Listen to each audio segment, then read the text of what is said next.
Allez, bonjour à tous, cette vidéo est très importante et je te conseille de la regarder jusqu'au bout. Je vais répondre à un commentaire YouTube qui est très intéressant dans le sens où vous êtes énormément à penser comme ça. Et c'est vraiment une grosse erreur et le but de cette vidéo c'est vraiment vous montrer mon point de vue et je l'espère changer votre état d'esprit si vous pensez de cette manière. Le commentaire en question, c'est sur la vidéo de Solana où j'expliquais tout simplement qu'on est dans une tendance baissière et si vous achetez maintenant, vous achetez un couteau qui tombe. On n'achète pas une tendance baissière de cette manière. Et le commentaire est ici. Achetez-en le plus possible. N'oubliez pas que quand ça va remonter, il va sûrement remonter à 200 € pièce comme l'année dernière. Bonne journée. Donc d'après cette personne qui, je pense, est un débutant, mais je n'accuse pas la personne. J'accuse vraiment, je vois énormément de gens qui pensent de cette manière et c'est clairement un mauvais comportement. Cette personne pense que Solana va revenir à 200 $. C'est une possibilité, c'est une possibilité, je n'ai pas de boule de cristal. Mais en fait, je vais vous montrer d'un point de vue statistique des historiques des précédents bull market sur les cryptos, le top 10 crypto qu'il y a eu en 2017, qu'est-ce qu'il est devenu en 2021-2022, où on peut faire pareil avec celui de 2015 et 2017. On peut aller tout simplement sur CoinMarketCap Historical qui va nous montrer l'historique de toutes les pages enregistrées de CoinMarketCap. Par exemple, le 5 mai, on avait, on peut retrouver toutes les données. Donc le 5 mai, on avait un BTC à 88 €. Ce market cap, on avait ça en offre de circulation, l'historique des 7 derniers jours, 24 heures, etc., etc. On va aller chercher notre 2017. On va aller chercher le market quand tout était en train d'exploser au top maximal.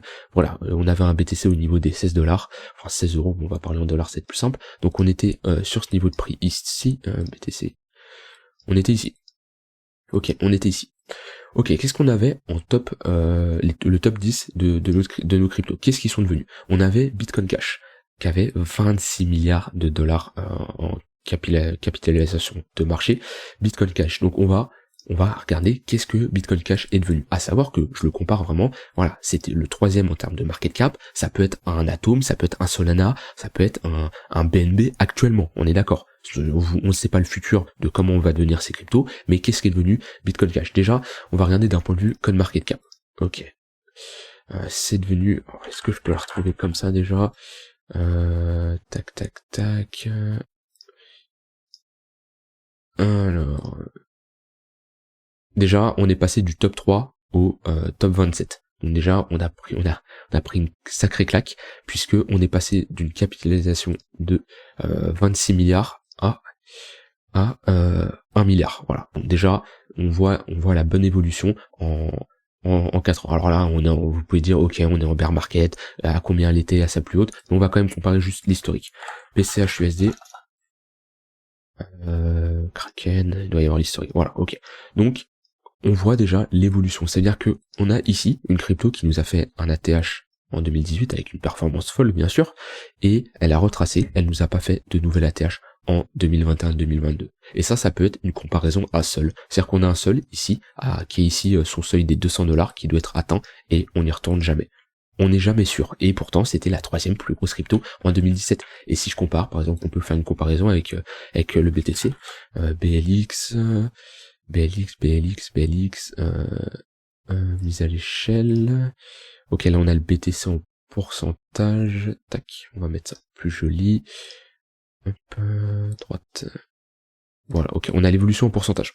Donc, sur le bull run de 2018, on constate que BCH a surperformé le BTC. Alors là, il n'y a pas l'historique complet, sinon bien sûr le BTC fait de meilleures performances, mais voilà, sur les quelques semaines ici, BCH a fait une plus grosse performance. Maintenant, si on compare avec le nouveau bull run, BCH en fait il a fait juste un 400%, alors que le BTC nous a fait un 1927%. Et Solana, ça pourrait être exactement la même chose. C'est-à-dire, on pourrait être ici sur un 200 $ et on fait pas de nouvelle ATH sur Solana lors du prochain bull market. On peut pas le savoir. Mais le but, c'est vraiment de vous faire comprendre le top 10 des altcoins qu'on a eu en 2017 ne sont plus les mêmes qu'on a eu en 2020. On a XRP, bon XRP est toujours là, LTC, il était 5e, actuellement il est plus 5e, il est 16e, et on voit que la capitalisation de marché a clairement baissé. Alors bien sûr on était ici au top de 2017, là on est au fin fond en 2022, mais c'est surtout pour vous montrer les alts qu'est-ce qu'ils vont devenir. IOTA, je sais même pas ce que ça devient, on va regarder ça. Voilà, c'est pareil, c'est exactement le même principe. On fait pas de nouvelle ATH, donc ça veut dire on est clairement dans un énorme range. On fait pas de nouvelle ATH et ça peut être pareil comme le Solana. Le Solana qui nous monte actuellement à, je sais pas, $280, $300, il crash. Et en fait, on peut tout simplement, donc le commentaire YouTube qui dit, enfin quand je dis le commentaire YouTube, c'est vraiment tout le monde comment il pense. Ok, on va revenir faire un nouvel ATH, chercher les $200 environ, et on peut tout simplement, hop, lors du prochain bull market, on a un BTC qui va peut-être à $100 000 et on a un Solana qui s'arrête beaucoup plus bas. Pourquoi? Parce qu'il n'y a pas de demande en fait. C'est une crypto où il n'y a pas de demande. Le projet peut-être il a mal évolué ou voilà, c'était tout simplement un shitcoin. Sur le coup, on se dit ok, il y a un projet, mais derrière on se rend compte qu'au final c'est un shitcoin. Voilà, ça peut être énormément de choses comme ça. Mais voilà, pareil, IOTA qui est, comme je l'ai montré, voilà, 7ème dans le top market cap et on a un IOTA qui fait pas de nouvelle ATH. Et c'est vraiment important de comparer le top 10 des crypto-monnaies qui sont ici, qu'est-ce qu'ils sont devenus. Dash, pareil, Dash, ça doit être le même principe. Dash, voilà, pas de nouvelle ATH. Donc voilà, la performance sur le nouveau sur le bull market qu'on a eu, bah c'est clairement ridicule. Alors bien sûr sur celui de 2017 c'est beaucoup plus important, mais globalement si j'enlève BTC comme ça en termes d'évolution, en fait il fait pas de nouvelle ATH et on pourrait comparer Sol là-dessus. On pourrait avoir Sol la même chose. Voilà, si je mets Sol ici, tac, voilà, ça pourrait être la même chose. C'est-à-dire qu'on a une grosse performance et au final, bah en fait on fait ça. En fait on fait ça.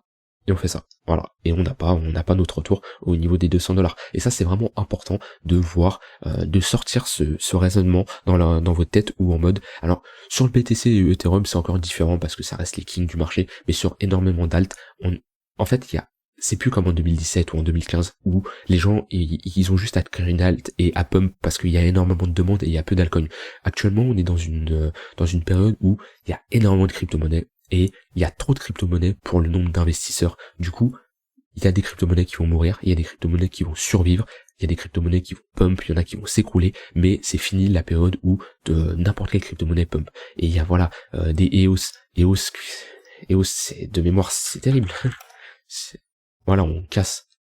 EOS, c'est très moche, on fait pas de nouvelle ATH. On casse le gros bottom qu'on a fait pendant 3-4 ans, et voilà, c'est pareil, c'est des cryptos, ils vont sûrement ne jamais se relever, et Solana, ça peut être la même chose. Alors, quand je dis Solana, ça peut être ADA, ça peut être Polkadot, Avax ou autre, c'est juste pour faire comprendre que c'est pas parce que Solana a un prix intéressant qu'on va revenir au niveau des $200.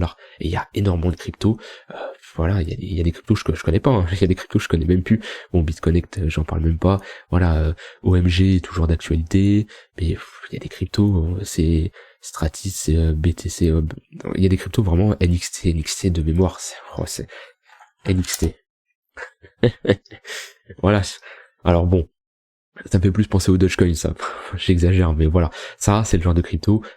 Si là, il y a une personne qui se dit, ok, NXT va revenir chercher, voilà, je suis en pourcentage, mais si on change ça et on met, tac, valeur de prix, ah oui, mais il y a ça qui dérange. Comment je remets ça? NXT. Voilà. Hop. S'il y a une personne là qui est en mode, ok, je veux qu'un NXT revienne chercher des $3, bah, il peut rêver, le projet est mort. Mais voilà, c'est pour vous faire comprendre que une crypto qui va être dans le top market cap actuellement et qui s'effondre, c'est pas pour ça qu'elle va revenir chercher son ancien ATH. Et vous avez juste à aller sur CoinMarketCap Historical, vous pouvez regarder ce qu'il y a eu le bull market qu'il y a eu les précédents bull market 2017, 2015 ou autres, voilà les performances qu'on a eues. Et vous comparez le top crypto qu'il y a eu et qu'est-ce qu'ils sont devenus. Et on constate qu'il y a énormément de cryptos, alors pas tous, pas tous, parce que comme je vous ai montré, on a toujours XRP, Cardano qui est là, voilà. Mais la plupart ne sont jamais relevés. Alors bien sûr, ils font des performances, parce que voilà, je connais les gens qui vont me dire, bon, voilà, NXT a fait quand même un 1300%, ok, pas de souci. Mais si on compare au BTC, le BTC nous fait un 1600%. Et est-ce que c'est plus intéressant d'être sur le BTC où ça reste la crypto-monnaie la plus safe, on va dire, en termes de sécurité, puisque NXT peut aller à 0 demain, ça va rien changer au marché des crypto-monnaies, BTC il va à 0, tout le reste va à 0. Donc pour moi, c'est plus intéressant de faire un 1500% sur un BTC que faire un 1300%, même un 2000% sur un NXT qui est beaucoup moins sécurisé parce que bah c'est un shitcoin quoi. Donc ça, voilà, faites attention là-dessus. Certes, on peut refaire des bonnes performances, mais le but c'est de surperformer le BTC. Ça, j'en parle souvent, mais voilà, le NXT a surperformé le BTC en 2017, il n'y a pas de souci. Depuis, il ne fait rien du tout. Donc, voilà, essayez d'éviter d'avoir cette mentalité. Alors ça peut être quelqu'un de débutant, quelqu'un qui a été sur TikTok, qui a vu des gens, voilà. Je critique pas la personne, mais c'est vraiment attention à cette mentalité où vous vous dites, ok, la crypto a crash et c'est une opportunité parce que c'est le prochain bull market, on va revenir chercher son ATH. Sur BTC, sur Ethereum, avoir cette mentalité, ok, même si je suis pas fan parce que c'est encore jeune le marché crypto, on sait pas ce qu'il va devenir, mais ok, encore c'est ok, mais avoir cette mentalité sur des Solana, sur autres, non, parce que ça reste des crypto-monnaies qui sont jeunes, l'historique, le Solana a quelques années, c'est vraiment récent le projet, et on ne sait pas ce qu'il peut devenir, donc ne faites pas un all-in en vous disant, ok, si on retourne à la TH, je vais faire un x10. Voilà, c'était tout ce que je voulais dire pour cette vidéo, dites-moi si vous êtes d'accord en commentaire, et dites-moi tout simplement votre opinion, et on se retrouve demain pour une prochaine vidéo, bye bye.